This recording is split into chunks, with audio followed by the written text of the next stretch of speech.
Hello everyone and welcome back to my channel. My name is Dishant Gupta and you can also call me Inspired Dishant. Monthly expenses के लिए मुझे बहुत लोग बोल रहे थे, कह रहे थे कि यार एक कोई वीडियो ऐसी बनाओ जिसमें आपका महीने का कितना खर्चा होता है, वो सब हमें बताओ आप।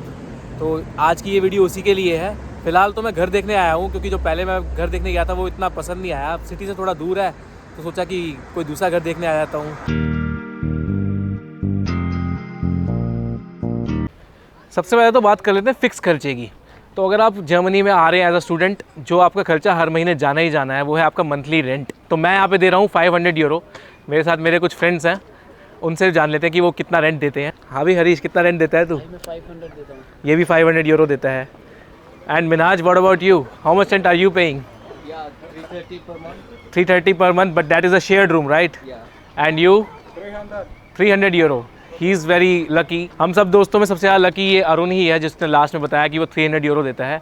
बस लक था कि 300 यूरो में मिल गया उसको। ऐसी बात नहीं है कि 300 में आपको नहीं मिलेगा। देखो, स्टूडेंट एंड वर्क में अगर आपका एप्लीकेशन सक्सेसफुल हो जाती है, आपको सही टाइम पे मिल जाता है तो 300 यूरो आपको मिल जाता है। उसमें प्राइवेट अपार्टमेंट होता है, वो स्टूडियो होता है वैसे तो वो, बट स्टूडेंट एंड वर्क के भरोसे मत रहो। हर किसी को नहीं मिलता, बहुत लंबी लंबी वेटिंग चलती है वहाँ पे, तब जाके वहाँ पे नाम आता है आपका। समझ लो कि यहाँ पे 350 to 500 यूरो तो मान के चलो ही। अगर आप छोटी से छोटी सिटी में भी रहते हैं ना तो 300 to 400 450 मैक्सिमम जाएगा ही जाएगा। किस्मत अच्छी होगी तो मिल जाएगा 300 में, नहीं होगी तो 400 450। तो अगर मैं आपको एक फिक्स अमाउंट बताऊँ ना तो मान के चलो 400 to 450 यूरो, मैक्सिमम 500 यूरो। इसके बाद जो फिक्स खर्चा होता है वो होता है आपके इंश्योरेंस का। इंश्योरेंस एक ऐसी चीज़ है जिससे आप लोग बच नहीं सकते। एज अ स्टूडेंट जर्मनी में आपका अगर पब्लिक इंश्योरेंस है तो आपको मंथली आई गेस 125 यूरो देने पड़ते हैं।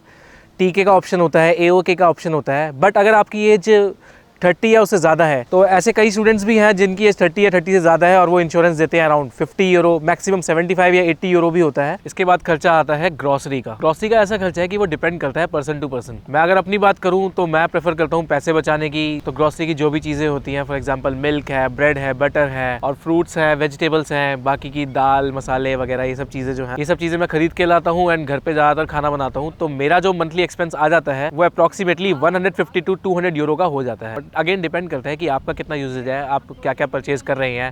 फॉर एग्जांपल मैं तो वेजिटेरियन हूँ, बट कुछ लोग ऐसे हैं जो यहाँ पे चिकन भी लाते हैं, एग्स भी लाते हैं, तो उसकी एक एडिशनल कॉस्ट हो जाती है। बाकी कोल्ड ड्रिंक वगैरह, जूसेस, चिप्स वगैरह, ये सब एडिशनल कॉस्ट हो जाती हैं। तो जितना आप चीज़ें ऐड करेंगे उतना ही आपका खर्चा बढ़ता जाएगा। बट मैं सजेस्ट करूंगा कि यहाँ पे ये सब चीज़ें अवॉइड ही करें, क्योंकि यहाँ पे आप खर्चा करेंगे यूरो में। कोल्ड ड्रिंक लेने जाएंगे 1 यूरो की बोतल मिलेगी, चिप्स का पैकेट 1 यूरो 2 यूरो का मिलेगा। उसका फायदा थोड़ी है। पैसे बचाने आए हो यार, फालतू के खर्चे मत करो। तो घर पे खाना वगैरह बनाने से पैसा बच जाता है, बट फिर भी देखो इंसान है, मन मचल जाता है महीने में 2 या 3 बारी। यार मन तो कर जाता है ना कई बार बाहर से खाने का। और इंटरनेशनल स्टूडेंट हैं, बजट पे चलना है तो एक ही जगह याद आती है, ये मैकडॉनल्ड्स।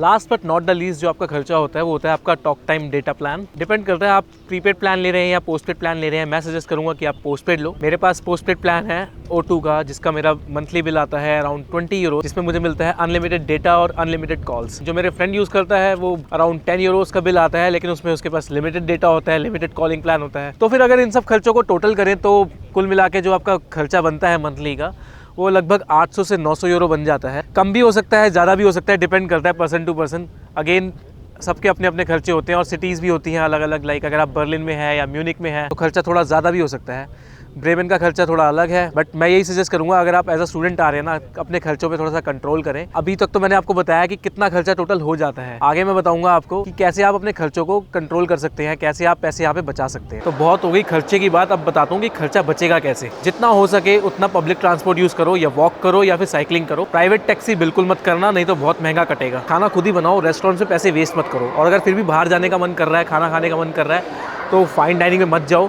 टर्किश शॉप्स यहाँ पे बहुत सारी होती है, वहाँ पे जाके डिनर खा लो, फलाफल रैप खा लो, या फिर आप मैकडॉनल्ड्स या KFC में चले जाओ। फाइन डाइनिंग में अगर आप लोग यहाँ पे जाओगे तो पर person around 25 to 30 euro cost आ जाती है एक टाइम की मील की। और अगर 2 लोग जा रहे हैं तो 50 से 60। फर्नीचर या बुक्स आप लोग सेकंड हैंड ही लो और गिव अवे पे नजर रखो। गिव अवे का मतलब ये होता है कि जर्मनी में ना कई ऐसे लोग हैं, बहुत सारे एरियाज ऐसे बने हुए हैं कि अगर किसी को कोई यूजलेस चीज है वो किसी और को देनी है ताकि किसी और के काम आ जाए, तो ऐसे पर्टिकुलर एरियाज हैं जहाँ पे वो उस सामान को रख देते हैं और जिसको चाहिए होता है वो ले जाते हैं। अब उसके लिए यूजलेस हो सकता है, आपके लिए यूजफुल हो सकता है। अपनी बात करूँ तो मुझे तो गिव अवे से मैं एयर फ्रायर लेके आया था।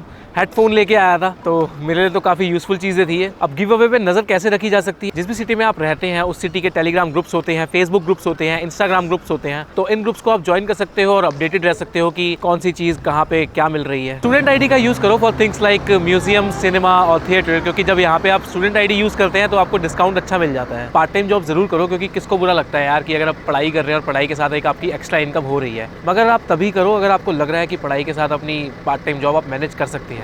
बहुत सारे लोगों को मैंने ऐसे देखा है कि पार्ट टाइम जॉब तो कर लेते हैं, लेकिन जब पढ़ाई शुरू होती है ना उसके बाद पढ़ाई मैनेज नहीं हो पाती है। फॉर्चुनेटली मेरी हो जाती है, बट हर किसी के साथ ऐसा सीन नहीं है। हर किसी की अलग अलग पढ़ाई होती है, कोई साइंस स्टूडेंट है, कोई इकोनॉमिक स्टूडेंट है, कोई बिजनेस, सबके अलग अलग है। और फाइनली बजटिंग ऐप्स का यूज़ करो ताकि आपका जितना भी खर्चा है, मंथली एक्सपेंस है, वो आप ट्रैक कर सको। तो आई होप इस वीडियो से आपको एक आइडिया मिल गया होगा कि जर्मनी में एज अ स्टूडेंट कितना अप्रॉक्सीमेट खर्चा हो जाता है। वीडियो पसंद आई हो तो प्लीज़ लाइक कर देना। कोई अगर क्वेश्चन है, कोई डाउट है तो कमेंट कर देना, मैं रिप्लाई ज़रूर करूँगा। और अगर डायरेक्टली कांटेक्ट करना है तो मेरे इंस्टाग्राम पे आप मुझे फॉलो कर सकते हैं, मैं वहाँ भी सुपर एक्टिव हूँ। मिलते हैं फिर अगली वीडियो में, तब तक के लिए thank you and have a good one.